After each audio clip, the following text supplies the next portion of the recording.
네, 뉴스 신세계 시사인 김동인 기자와 함께합니다. 어서 오세요. 네, 안녕하세요. 새해 복 많이 받으십시오. 예, 새해 복 많이 받으십시오. 네. 자, 청취율 조사 기간 아시죠? 네, 그렇습니다. 중요할 때입니다. 예. 내일부터 2주간 청취율 조사가 시작됩니다. 02로 시작되는 번호로 전화가 걸려오면 꼭 받아주셔서 권순표의 뉴스 하이킥 잘 듣고 있다 이렇게 외쳐주시길 부탁드리고요. 오늘부터 2주간 방송 중에 좋은 의견 보내주시는 분들께 다양한 선물도 보내드리고 있습니다. 오늘은 5분께 우선 김치 소고기 왕만두 세트를 드리고요. 또 5분께는 치킨 세트를 보내드립니다. 한 주 동안 좋은 의견을 보내주신 2분을 선정해서 이번 주 금요일에 23만 원 상당의 홍삼 세트도 보내드린다고 하는데요. 청취자 여러분들의 많은 참여 부탁드립니다. 왕만두 세트와 홍삼 세트는 박준영, 박영진의 2시 만세에서 지원해준 선물이고요. 문자 번호로 샵 8001번, 짧은 문자는 50원, 긴 문자는 100원의 정보 이용료가 듭니다. 스마트 라디오 미니 메시지로도 참여 가능하니까요. 많은 참여 부탁드리고, 다만 유튜브로는 선물 발송이 어렵기 때문에 참여는 문자나 미니로 부탁드립니다. 자, 오늘 뉴스 알아볼까요? 네. 자, 이재명 대통령이요. 베이징에서 일정 모두 마치고 상하이로 넘어갔다고요? 네, 그렇습니다. 오늘 베이징에서 일정을 모두 마무리하고 상하이로 떠났는데요. 3일째인 오늘 중국의 국회의장격인 자오러지 전국인민대표회의 상무위원장을 만났고, 또 중국의 권력설 2위이자 경제사령탑에 해당하는 리창 국무원 총리도 잇따라 만났습니다. 자오러지 상무위원장과는 문화교류 증진을 논의를 했고, 특히 판다 한 쌍을 추가되어야 하는 논의도 했다고 합니다. 여기에 독립운동 사적지 보존 등도 논의를 했다고 하고요. 리창 국무원 총리와는 또 세부적인 이제 경제 관련한 이슈들을 이제 논의를 했습니다. 외교 채널뿐만이 아니라 안보 국방 분야에서도 필요한 교류와 소통을 이어가자고 제안했다고 합니다. 더불어 이제 한중 자유무역 협정 2단계 협상도 순조롭게 진행되고 있다고 평가를 했다고 하는데요. 연내 협상을 마무리하자는데 공감대를 만들었다 이렇게 청와대에서는 밝혔습니다. 참고로 그 중국에서는 지금 한국의 상하이 방문을 두고 이 한국과 중국의 항일 역사와 양국 경제 협력 가능성을 부각하는 기사들도 지금 나오고 있는데요.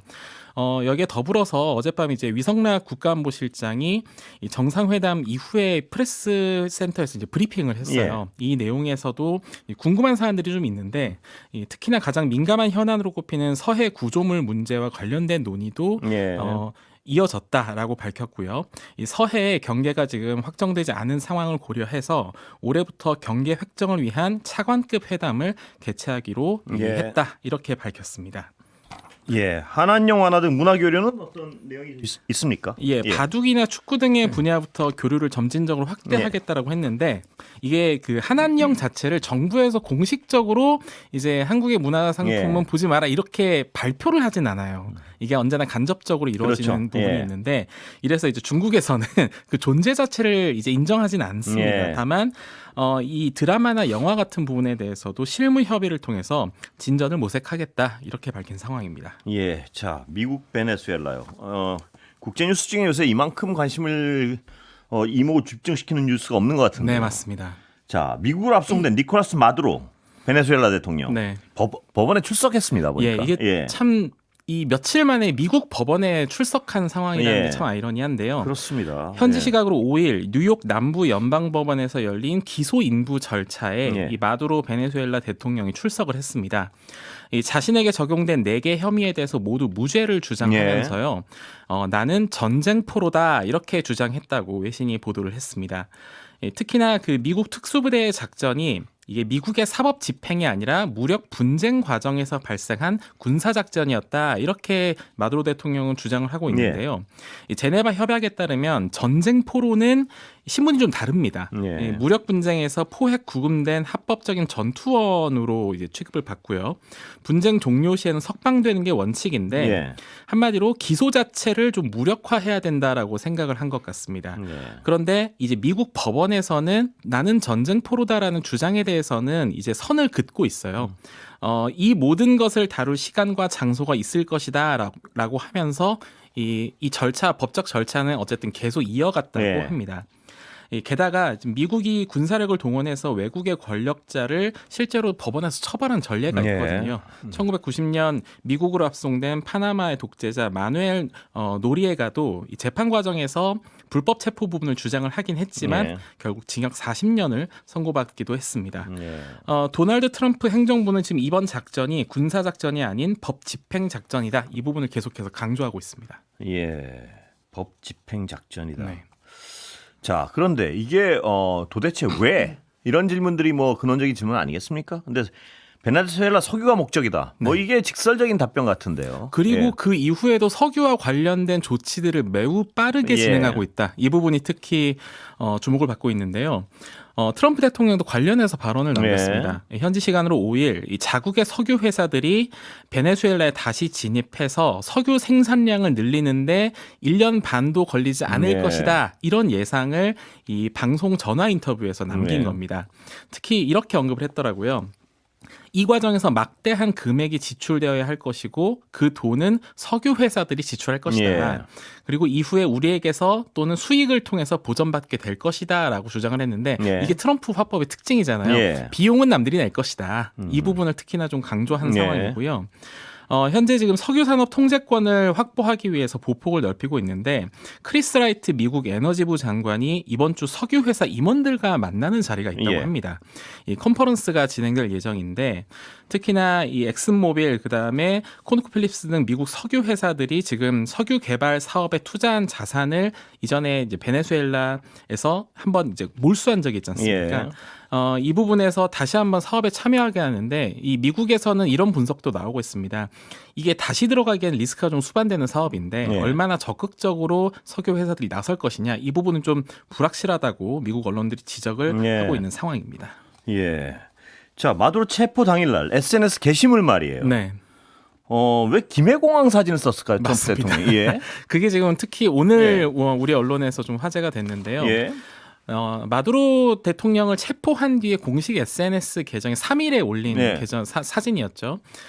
이 사진에 FAFO라는 메시지를 적어요. 이게 이제 미국에서 일종의 까불면 다친다라는 뜻의 일종의 어떤 미국 속어인데요. 특히나 계단을 오르는 모습을 이제 트럼프 대통령이 계단 오르는 모습을 결연한 사진처럼 이제 꾸며놨는데 해당 사진이 알고 보니 10월 30일 부산 김해공항에서 촬영한 것으로 알려졌습니다. 당시 아시아태평양 경제협력체 정상회의를 계기로 시진핑 중국 국가주석과 김해공항 공군기지에서 회담을 진행을 하거든요. 원래 백악관이 홈페이지 사진 갤러리에 올렸던 사진인데 특히나 사진 갤러리에서 이 사진을 설명하는 문구 자체도 시진핑 주석과의 양자회담에 참석했다라는 내용이 적혀 있어요. 그러다 보니 이 사진을 왜 썼을까 여기에 대한 다양한 해석들이 나오고 있는데요. 특히나 그 이번 마두로 체포 작전 자체가 일종의 서반구에서 중국과 러시아의 영향력 확대를 차단하려는 목적이 있다라는 분석이 나오지 않습니까? 그렇기 때문에 그 현재 그 시 주석과의 회담 당일 촬영된 사진을 고른 것도 좀 의도적이지 않았냐. 이 부분 이러한 해석들도 나오고 있습니다. 자, 베네수엘라 다음은 그린란드. 여러 전문가들이 어제도 이 자리에서 나왔어도요. 그린란드에 대해서 노골적인 어떤 군사적 압박을 가할 수 있다. 가능성은 충분히 있다. 이렇게 얘기하던데 어떻습니까? 이게 그린란드가 다음 목표라는 보도들에 대해서는.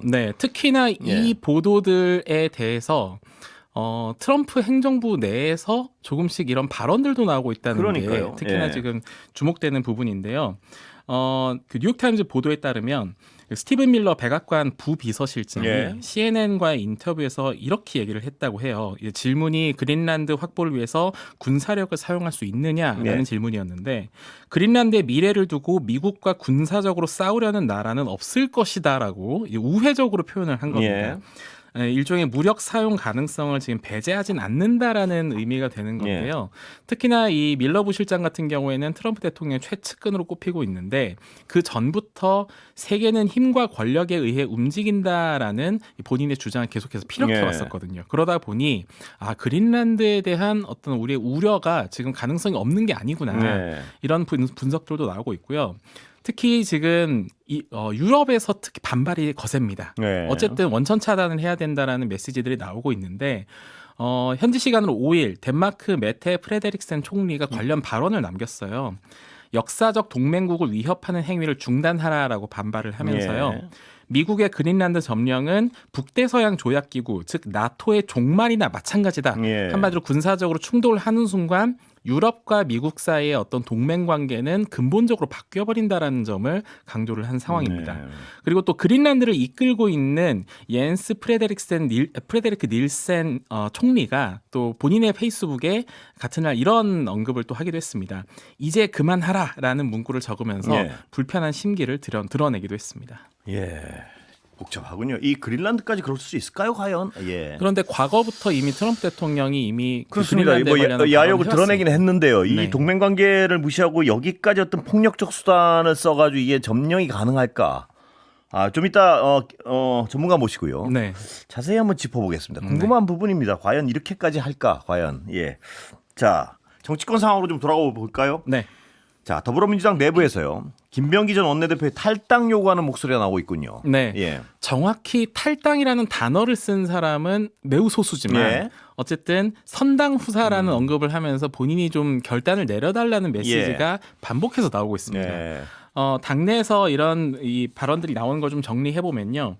우선 박주민 의원이 라디오 방송에서 선당 후사의 정신이 있으리라 믿고 있다 이렇게 예. 언급을 했고요. 또 장철민 의원도 라디오 인터뷰에서 돈 관련 문제는 형사적 조치까지 이어질 수 있어서 당에서 굉장히 엄정한 판단을 할 수밖에 없다라면서 의혹이 사실이라면은 이 제명이 불가피한지 묻는 질문이었거든요. 어쩔 수 없을 것이다 이렇게 답을 했습니다. 진성준 의원도 어제 기자회견에서 선당 후사하겠다는 생각이 있을 것이다라고 언급을 했는데 오늘 오후에 박지원 의원이 직접적으로 처음으로 탈당이라는 언급을 했어요. 그러면서 자진 탈당하시라라고 이 탈당 언급이 본격적으로 나오기 시작했습니다. 그렇군요. 반면 김병기 전 원내대표는 탈당하지 않겠다라고 네. 밝힌 상황인데요. 유튜브 방송에 출연을 해서 제명을 당하는 한이 있더라도 탈당하지 않고 당내에서 문제 해결하겠다라고 언급을 한 상태입니다. 예. 이에 대해서 민주당 윤리심판원은 현재 김 전 원내대표에 대한 징계 절차를 진행하는 중입니다. 자, 박지원 의원만이 탈당이라는 단어를 직설적으로 썼지만 네. 분위기는요. 점점 선당 후사하라 네. 이러면서 이 선당 후사라는 게 탈당한 다음에 누명을 벗어라 뭐 이런 얘기 아니겠습니까? 예, 네. 누명이라면 누명을 벗어라. 일단 예. 당에 부담을 주는 것 그리고 정부에 부담을 주는 것을 최소화해달라라는 요구나 직접적인 마찬가지인데 요구에 가까운 것 같은데요. 네, 그렇습니다. 보니까. 근데 예. 이게 탈당 발언 자체가 지금 가장 늦게 나왔어요. 네. 그러다 보니 선당 후사로 말은 시작되긴 하지만 예. 점점점 탈당에 대한 직설적인 표현들 그리고 요구들이 나올 수 있을 것이다. 이런 전망도 나오고 있습니다. 이런 분위기는 좀 시간이 지나면 더 확산될 수도 있겠습니다. 보니까. 그렇습니다. 예. 민주당 임시 원내 지도부에서는요 공개적인 사과도 나오고 있는 거죠 지금. 예, 그렇습니다. 문진석 더불어민주당 예. 원내대표 직무대행 겸 예. 원내운영수석 부대표가 오늘 아침 원내대책회의에서 공식적으로 사과에 대한 언급을 했습니다. 예. 국민께 심려를 끼쳐드렸다라고 하면서 공천 헌금 수수 의혹 등을 사과했는데요. 원내 지도부를 대표해서 진심으로 사과드린다라고 언급하면서 현재 여야 협상 중인 2차 종합특검과 또 통일교 특검에 대해서는 신속하게 처리하겠다 이런 예. 언급을 남겼습니다. 예. 특히나 신천지 포함 문제에 대해서 이 통일교 신천지 특검 수용 입장을 분명히 밝힌다라고 하면서 예. 야당을 압박하는 모습입니다. 예. 자 이제 자연스럽게 관심은요. 네. 원내대표하고 최고위원 선출 과정 맞습니다. 일로 갈 수밖에 없는 거 아니겠습니까? 네. 어떤 인물들이 선출되고. 예. 네. 그런데 이제 이 원내대표 선거 같은 경우에는 어쨌든 보궐선거잖아요. 네. 이것도 기간이 짧은 보궐선거인데 한병도, 진성준, 박정, 백혜련 의원 등이 지금 출마를 한 상태인데 원내대표 보궐보다 지금 최고위원 보궐 부분에서 특히나 어떤 개파색의 충돌 문제가 좀 불거지고 있습니다. 유동철 후보 사퇴한 것도 이거랑 관련이 있는 건가요? 네, 맞습니다. 이 최고위원 보궐선거에 출마했던 유동철 후보가 오늘 이 후보에서 사퇴한다라고 밝혔거든요. 유 후보 같은 경우에는 이제 민주당 내에서 이 친명계로 좀 분류가 되고 있는데 정청래 민주당 대표의 1인 1표제 추진을 좀 공개적으로 비판한 적이 있습니다. 사퇴 이유에 대해서도 좀 이런 표현을 썼더라고요. 이재명 정부의 성공을 위해서다라는 표현을 썼습니다. 그러면서 선거 과정에서 이재명 정부 성공보다는 1인 1표만 난무했다. 네. 그러면서 1인 1표가 어느새 누군가의 당권 경쟁의 도구로 활용되고 있다라고 언급을 했습니다. 네. 이게 현재 지금 이 최고위원 선거에서는 4파전으로 지금 진행이 되게 됐거든요. 친청계 당권파 이 문정복 이성윤 후보가 꼽히고 있고 또 친명계 비당권파로 이건태 강득구 후보 4파전으로 지금 예. 진행되는 상황입니다. 예. 정청래 당대표의 입장은 정확히 뭔가요, 요새?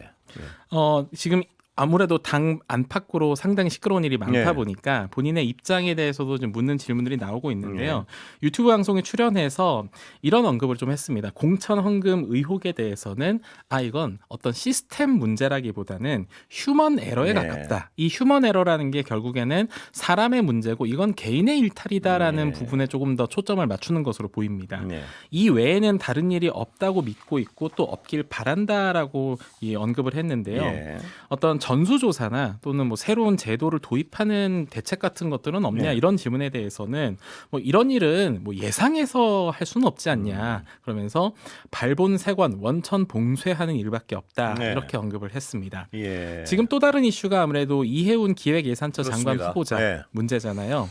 여기에 대해서는 이제 정청래 대표는 대통령을 믿고 좀 기다려달라, 밀어달라라고 언급을 했고요. 또 제가 이 후보자라면 그동안 말과 행동에서 잘못한 부분은 반성과 사과를 철저하게 해서 낮은 자세로 임할 것이다 이렇게 언급했는데 이 말은 아직 당대표로서 공식적인 입장은 지금 밝히진 않지만 네.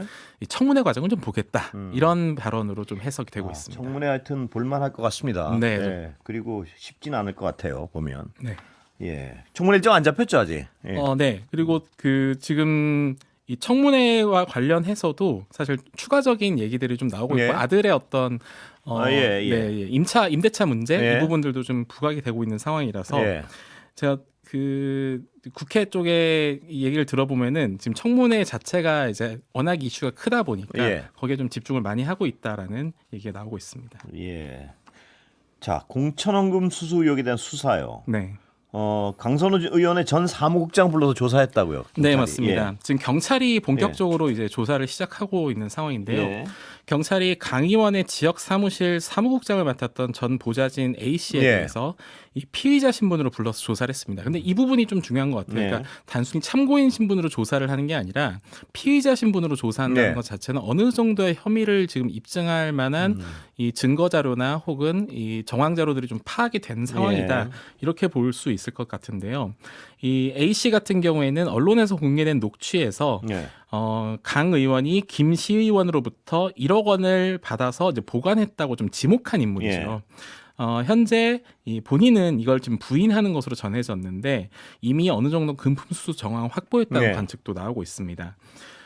게다가 지금 해외 도피 논란이 일고 있는 김경 서울시 의원 같은 경우에는 경찰에게는 어쨌든 들어오겠다라고 야, 입장을 그렇군요. 밝힌 상황이라고 네. 합니다. 예. 경찰 쪽 설명에 따르면요. 이 자진 귀국하겠다는 뜻을 경찰에 지금 전달했다고 하고요. 네. 현재 서울경찰청에서는 이 김경 시의원이 최대한 빨리 귀국할 수 있도록 출석 일정을 조율 중이라고 밝힌 상황입니다. 예. 현재 지금 경찰이 이거 너무 수사 늦게 시작한 거 아니냐 이런 지적도 받고 있거든요. 그런 부분에 대해서는 고발장 접수 이후에 바로 좀 절차 진행했지만 예. 주말도 끼어 있었다 이렇게 설명을 한 상황입니다. 예, 윤석열 씨 재판 관련해서요. 당초 예정이 없던 윤석열 씨 재판 진행된 거. 네, 예. 그렇습니다. 이게 재판이 이제 여러 가지가 있지만 예. 그 중에서도 이미 결심 공판이 끝난 체포방해 혐의 예. 공판이었습니다. 예. 어제 좀 놀랐습니다. 왜냐하면 갑작스럽게 이제 공지가 떠가지고 예. 갑작스럽게 이제 변론을 재개한다라는 공지가 나온 거예요. 특검에서도 이게 무슨 일인가 이런 예. 상황이었는데 결국에는 오늘 오후에 진행이 되긴 예. 했습니다. 어제까지만 해도 이런 전망도 나왔어요. 이거 변론 재개 혹시라도 그러면 선고가 좀 미뤄지는 것 네. 아닌가? 예. 이런 예측도 나왔거든요. 예. 왜냐하면 당초에는 16일에 선고하겠다라고 한 상황이었었고 예. 그리고 이미 그 검찰도 이제 징역 10년 구형한 상태였죠.